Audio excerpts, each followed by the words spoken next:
우리가 지난 6월 2일입니다. 화요일 오전 우리 교회가 속한 평북노회가 열렸습니다. 노회는 이제 봄, 가을 두 차례에 걸쳐서 진행이 됩니다. 원래 봄 노회는 이제 4월인데 코로나 때문에 연기가 된 겁니다.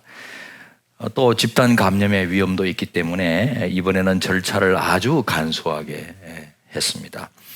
이 모든 안건을 그런 거 있어요. 전문 용어입니다. 유인물대로 받기로 동의합니다. 이게 모든 안건을 한꺼번에 통으로 다 통과시켰습니다. 세상에 좋았습니다. 보통 이틀씩 걸리는 회무 처리가 당일 오전으로 다 끝나버렸습니다. 얼마나 좋아들 하는지 모릅니다. 왜냐하면 그동안 이 본질적인 것도 아닌 거예요. 쓸데없는 걸 가지고 언쟁을 벌이면서 자기 존재감을 과시하는지는 모르겠어요. 법이야 그랬다가 또 누가 호주머니 손 빼가 이런 이야기를 막 서로 해가면서, 그러니까 그걸 보고 있는 우리 장로님들도 지난번에 처음 참석했는데 에이 하고 다시는 안 온다 이런 말씀도 하시고 그랬는데, 이번에 이렇게 끝나니까 너무 좋고 앞으로도 좀 이렇게 했으면 좋겠다는 말씀들을 하셨습니다. 이 코로나 때문에 고통이 참 많습니다만, 또 한편으로는 이 본질이 무엇인가 다 멈추어 서다 보니까 멈추어서는 안 될 그 어떤 본질적인 것이 무엇인가, 이런 것들을 많이 생각하게 됩니다. 멈추어도 괜찮은 것들이 참 많거든요. 그래서 오히려 뜻밖의 유익도 우리가 누리고 있구나 하는 생각도 해보게 됩니다. 이번 노회는 우리 교회와 관련된 안건도 다루었는데요. 우리 청년마을 이재호 전도사가 목사 안수를 받았습니다. 그동안도 참 귀히 쓰임 받았는데 이제 목사로서 더욱 귀하게 쓰임 받도록 기도해 주시기 바랍니다. 오늘 예배의 축도는 우리 이재호 목사께서 해 주시겠습니다. 전도사라 부르는 순간 1,000원씩 우리가 벌금 내기로 했습니다. 또 하나는 우리 높은듯 광성교회와 높은듯 우신교회의 그 분립을 이제 승인을 받았다는 것입니다. 높은듯 우신교회는 모든 면에서 이제 행정적인 노회 행정적인 면에서도 완전히 독립한 교회가 되었습니다. 천국을 보여주는 또 하나의 천국 대사관과 같은 그런 교회를 설립하는 일에 우리 교회가 쓰임을 받은 것입니다. 얼마나 기쁜지 모릅니다. 또 기도와 물질로 참여하신 모든 성도님들께 진심으로 감사드리고, 어떤 의미에서 여러분 모두가 교회 개척에 함께 쓰임을 받은 것입니다.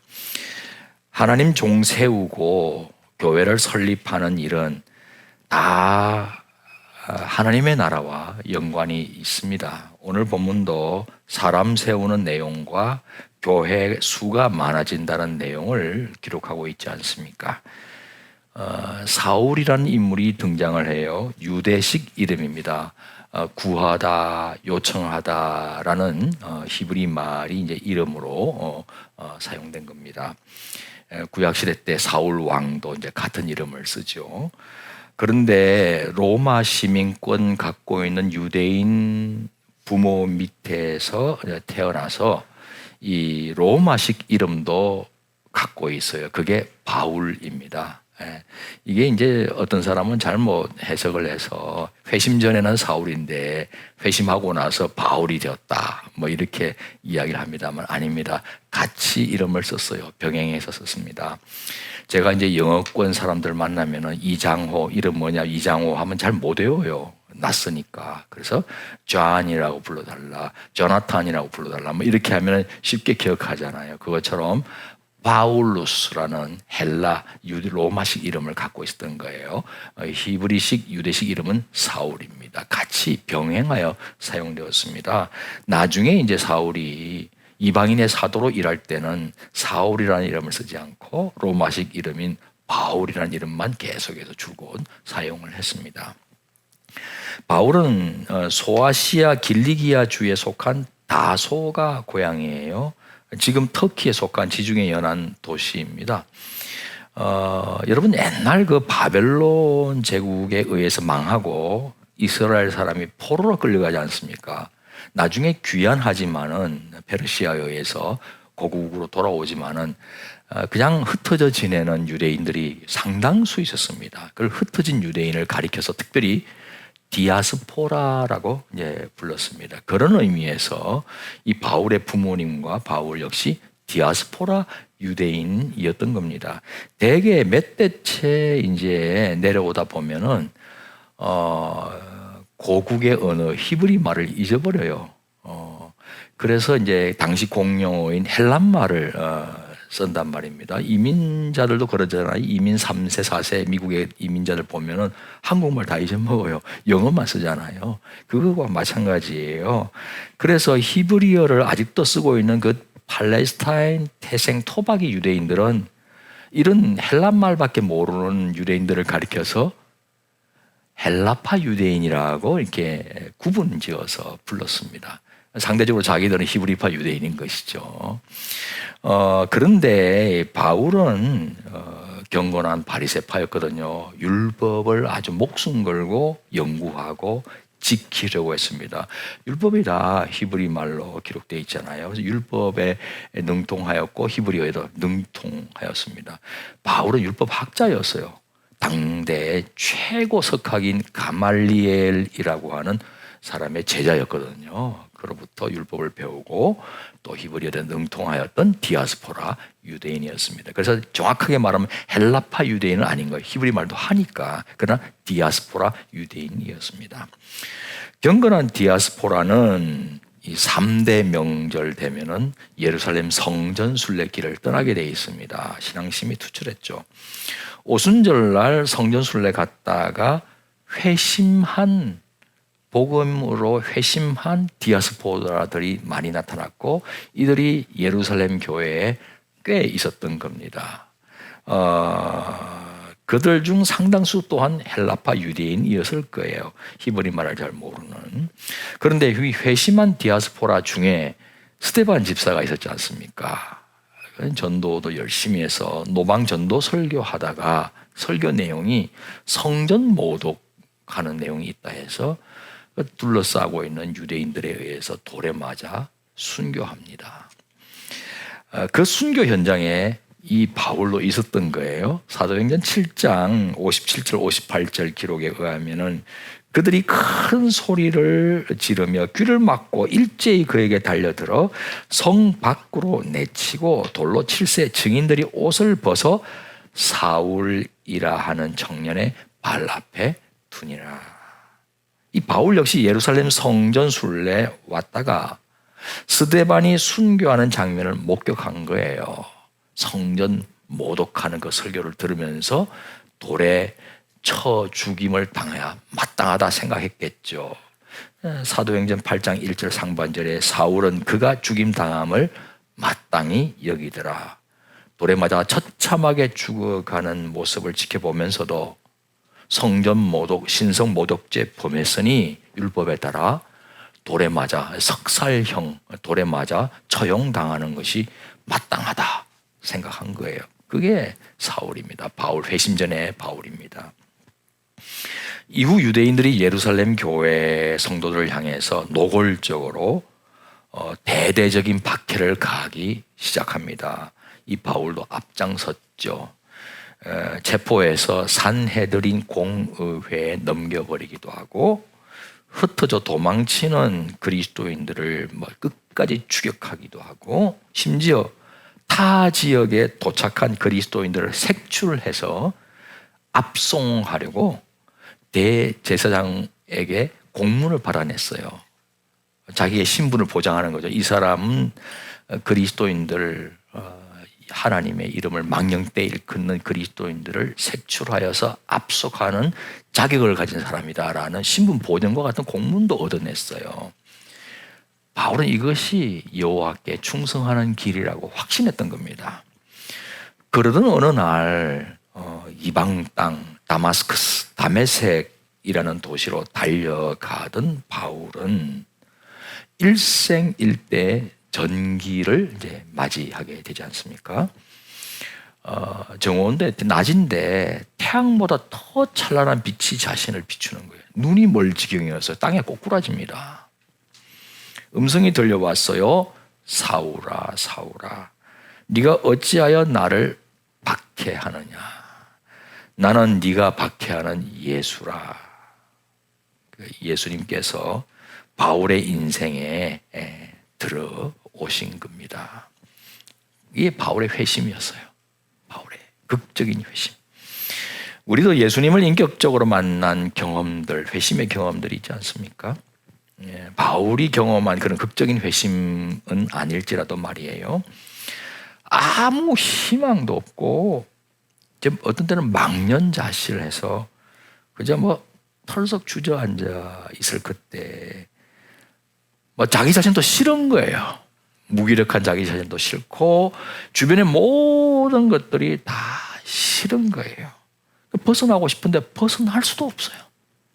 바로 그런 순간에 하나님께서 우리를 찾아오시고 그리고 잡아 일으켜 주시고 품에 안아주셔서 회심하는 그 경험, 죄인입니다 하고 회심하기보다는 꼼짝달싹도 못하고 진퇴양난의 캄캄한 순간에 뭔가 하나님으로 말미암은 새 길이 열리고 그 품에 안기는 은혜를 경험할 때 주로 많이 회심들이 일어나죠.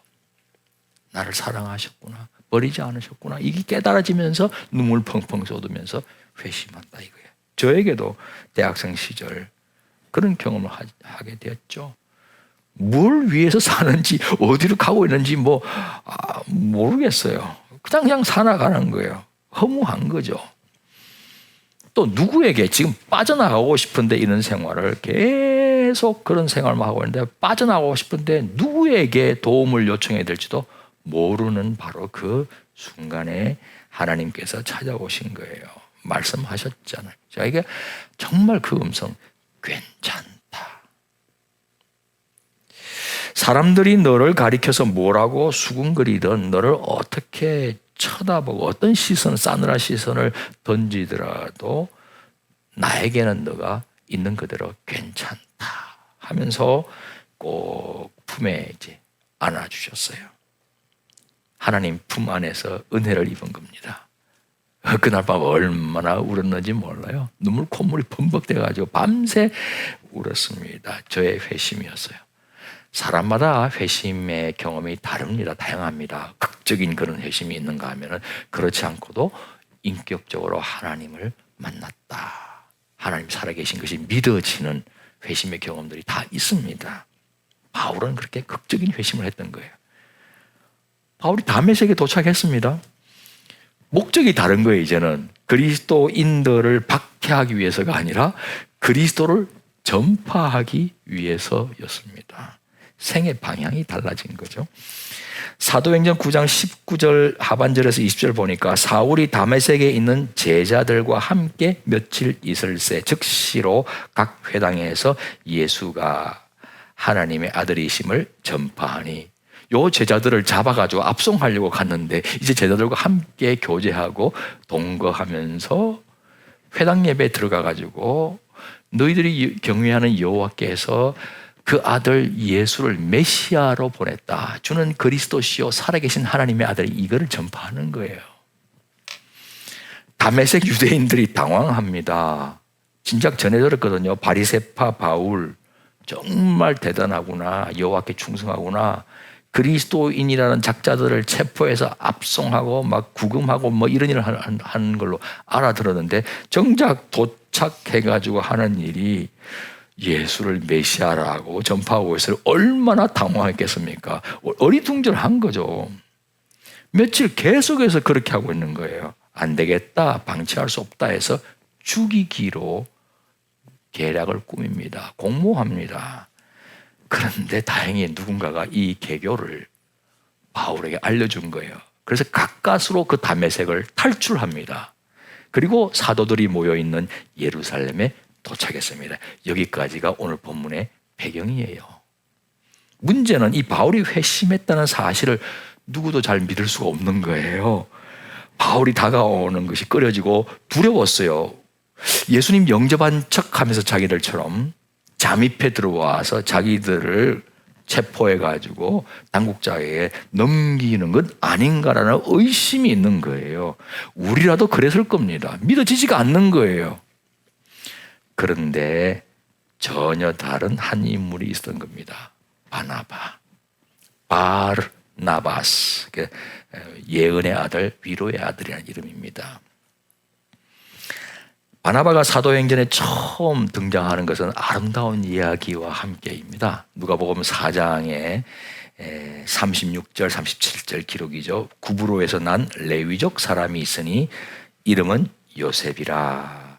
사도들이 일컬어 바나바라. 번역하면 위로의 아들이라 하니 그가 밭이 있음에 팔아 그 값을 가지고 사도들의 발 앞에 두니라. 아마 그대로 내려봤으면 이게 제사장 계열이에요. 레위 지파니까 요셉이라는 본명 갖고 있는데 다 팔아서 사도들에게 위탁해서 구제해 달라고 한 거예요. 얼마나 사도들이 좋아했겠습니까? 야, 넌 위로의 아들이야. 바나바라는 별칭을 지어 주었습니다. 그런데 이 바나바가 바울의 회심에 진정성이 있다고 확신한 거예요. 아마 회심의 이야기를 여러 경로를 통해서 전해 들었을 거예요. 한 사람만 들었으면 이게 사실인가 아직도 미심쩍을 수 있는데 여러 경로로 똑같은 이야기를 할 때는 이게 합쳐져서 확신하게 된 거죠. 더 나아가 다메섹 유대인들한테 죽을 뻔했다는 이야기도 전해 들었습니다. 회심이 사실이 아니라면 그 다메섹 유대인들이 왜 죽이려고 했겠습니까? 분명하다 확신하게 됐습니다. 그래서 바나바가 바울을 데리고 사도들 앞에 가서 감싸주고 변호를 한 겁니다. 유일화했습니다. 바나바를 이미 신뢰하고 있던 사도들은 바나바 말대로 바울을 받아들인 거예요. 예루살렘 교회 공동체 일원으로 환대를 해준 거예요. 나중에 바나바가 사도들의 파송받아서 안디옥 교회를 목회하게 되었을 때도 이 바나바는요 바울을 동력자로 청빙합니다. 그게 사도행전 11장 24절에서 26절에 같이 읽습니다. 바나바는 착한 사람이요 성령과 믿음이 충만한 사람이라 이에 큰 무리가 죽게 더하여지더라. 바나바가 사울을 찾으러 다소에 가서 만나매 안디옥에 데리고 와서 둘이 교회에 1년간 모여 있어 큰 무리를 가르쳤고 제자들이 안디옥에서 비로소 그리스도인이라 일컬음을 받게 되었더라. 바나바는 계속해서 바울을 감사줄 뿐 아니라 동력자로까지도 청빙하여서 하나님의 사람으로 하나님께서 바울을 빚어가시는 과정 중에 바나바가 쓰임받았던 거예요. 사도행전을 기록한 누가가 박해자였던 바울이 이방인을 향한 위한 사도가 되어가는 과정에 바나바라는 인물이 있었다는 것을 놓치지 않고 지금 기록하고 있는 거예요. 잘 생각하면 이것은 조금 예상 밖입니다. 누가가 사도행전을 기록할 당시는 어느 시점이냐면요, 이 바나바가 자신의 스승이었던 바울하고 대판 싸우고 갈라서고 난 다음이거든요. 뒤를 돌아서 회상하면서 기록하고 있는 거거든요. 대개 성경이 그렇잖아요. 그냥 다툰 정도가 아니에요. 심히 다투었다고 성경은 기록합니다. 사도행전 15장 37절에서 40절 보니까 바나바는 마가라 하는 요한도 데리고 가고자 하나 바울은 밤빌리아에서 자기들을 떠나 함께 일하러 가지 아니한 자를 데리고 가는 것이 옳지 않다 하여 서로 심히 다투어 피차 갈라서니 바나바는 마가를 데리고 배 타고 구브로로 가고 바울은 실라를 택한 후에 형제들에게 주의 은혜에 부탁함을 받고 떠나 2차 선교 여행 떠나기 직전에 발생한 일이에요. 갈라선 거예요. 누가는 바울의 제자 아닙니까? 그러면 이런 바나바에 대해 좋게 기록할 필요가 없는 거예요. 과거로 돌아가면서 기록할 때. 바나바에 대한 미담 싹 제거해 버릴 수도 있지 않겠습니까? 아예 기록하지 않든지 아니면 조금 나쁜 이야기 살짝 섞어 넣어가면서 기록할 수도 있지 않겠습니까? 하지만 누가는 그렇게 하지 않았어요. 하나님께서 감동시켜서 그대로 기록하라고 하셨기 때문일 겁니다. 우리들은 내 편과 상대편 갈라치는 진영 논리에 쉽게 빠지곤 해요. 그리고 내 편은 다 옳고 좋고 상대편은 다 틀렸고 나쁘고 흑백 논리가 함께 작동되기도 해요. 상대 주장 속에, 상대 입장 속에 우리보다 더 좋고 더 옳은 것이 있다면 인정하고 받아들여야 하는데 그러질 않아요. 반대를 위한 반대를 해버리는 것이죠. 이겨먹으려 하는 것이죠. 상대의 과거에 대해서도 과거가 잘못된 거 있겠지만 공도 기여한 바도 있지 않습니까? 적폐청산한답시고 공까지도 없는 것처럼 싹 제거해 버려서는 안 되지 않겠습니까? 그래가지고는 나중에 보복이라는 악의 고리가 어떻게 언제 끊어지겠단 말입니까? 우리가 제압한 상대 세력이 나중에 권력을 쥐게 되면 똑같이 보복하지 않겠습니까? 누가는 하나님 앞에서 진리와 진실 앞에서 바나바의 아름다운 이야기, 공을 그대로 지금 기록하고 있는 참 역사가인 것입니다. 한 가지 더 묵상하고 싶은 것이 있어요. 무엇이 하나님 나라에서 중요한 것인가 하는 관점이에요. 여러 가지가 다 필요하지만은 제일 중요한 본질, 핵심이 뭔가 하는 거예요. 바울은 예루살렘에서도 예수님을 전파를 합니다. 그런 통에 거기에 와 있는 헬라파 유대인들과 논쟁이 붙곤 했어요. 히브리말 못하지만 바울은 또 헬라말 능통하니까 헬라말로 막 주거니 받거니 하면서 예수님이 하나님이 보내신 메시아라, 하나님의 아들이라 전했지 않겠습니까? 논쟁이 붙었어요. 예루살렘의 성전 순례하러 온 그 다른 헬라파 유대, 회심하지 아니한 다른 헬라파 유대인들도 이 바울을 죽이려고 한 거예요. 다메섹 유대인들처럼. 그런데 오늘 30절 말씀 보니까 교회 성도들이, 형제들이 얼른 이 사울을 가이사랴로 데려갔다가 항구 도시죠. 그리고 고향 다소로 피신시켰다고 돼 있어요. 그리고 곧이어서 31절이 갑작스럽게 연결이 되고 있습니다. 그리하여 온 유대와 갈릴리와 사마리아 교회가 평안하여 든든히 서가고 주를 경외함과 성령의 위로로 진행하여 수가 더 많아지니라. 아니, 바울이 지금 도망치고 피신해 갔는데 교회는 더 안정적으로 성장하고 여러 지역에 개척도 하게 되었다는 이야기예요. 예루살렘 교회 사도들이 바울을 환대했을 뿐만 아니라 교회 성도들은 박해받는 동역자 바울을 아껴 피신시킨 것하고 여러 지역 교회들이 평안해 갈 뿐 아니라 든든히 서가며 교회 수도 더 많아진 것하고 지금 직결되어 있는 거예요. 이 구절이 30절, 31절. 그리하여 하나님께서는 누가를 통해 30절과 31절을 곧장 연결시킴으로써 무엇을 말씀하고 싶어 하시는 겁니까? 사람이 하나님 나라의 본질이라는 거예요. 사람이. 바나바처럼 사람을 감싸주고 사도들처럼 사람들을 환대할 뿐 아니라 예루살렘 교회 성도들처럼 피신시킬 정도로 사람을 귀히 여기면 하나님 나라가 그곳에 임하고 확산되어 가게 되어 있다는 것을 보여주는 듯이 말이에요. 사람이 중요해요. 하나님의 통치를 그대로 받아들이는 그 사람을 귀히 여길 때 하나님의 통치, 하나님 나라가 임하는 거예요. 그런 사람을 통해 오늘 우리 용어로 말하면 높은 뜻 사람이잖아요. 높은 뜻 사람 세우고 높은 뜻 사람이 되게 하고 교육하고 높은 뜻 사람 파송하면은 바로 그것을 통해서 하나님의 통치가 임하고 하나님 나라가 확산된다는 이야기예요.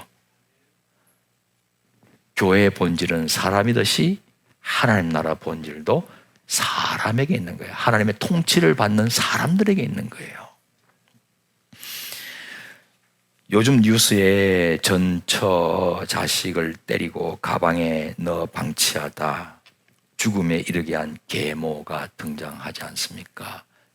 너무 끔찍합니다. 가방에 갇혀있는 아이를 한번 생각해 보시기 바랍니다.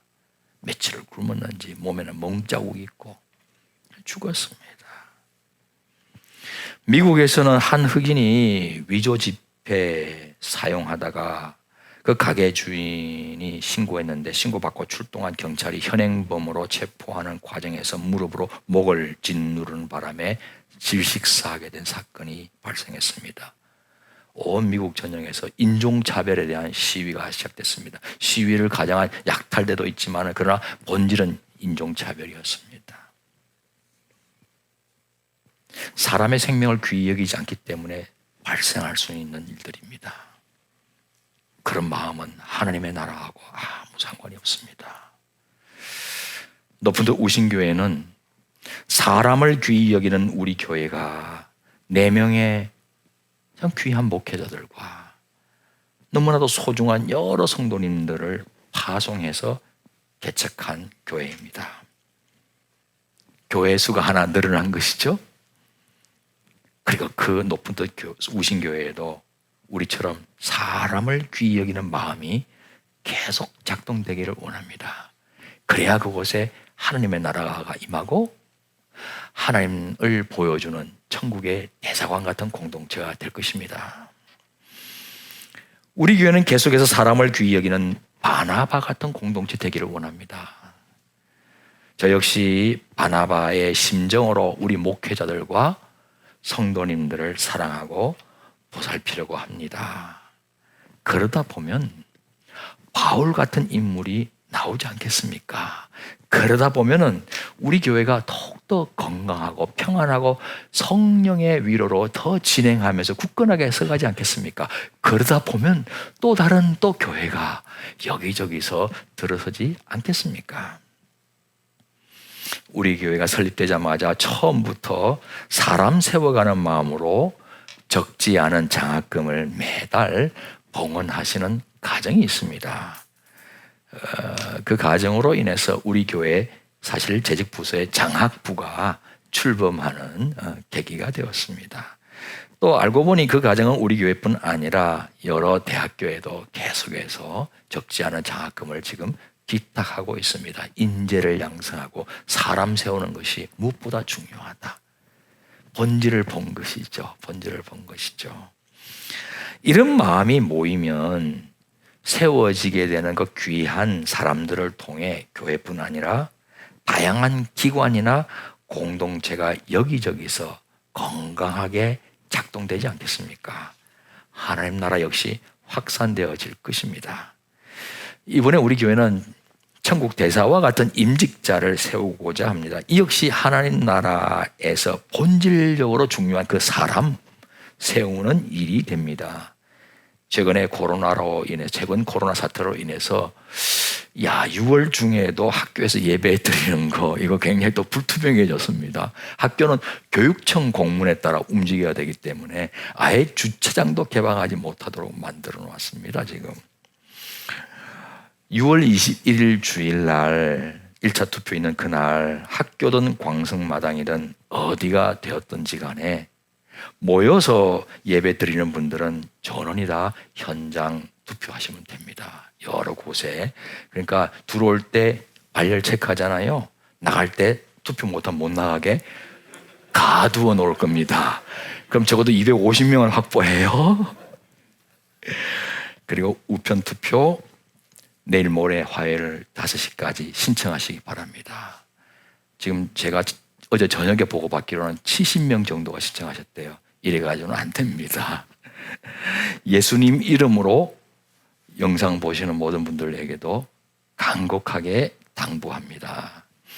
현장 투표든 우편 투표든 높은 뜻 광성교회 교인이라면 사람 세우는 이 뜻깊은 일에 전원이 참여하셔야 합니다. 성령의 위로로 교회가 굳게 서갈 뿐 아니라 하나님 나라도 확산되기 위해 사람을 귀히 여기고 사람을 아끼며 사람 세워나가시는 높은 뜻 사람 되시기를 주님의 이름으로 축원합니다. 일어나셔서 결단의 찬양 드리겠습니다.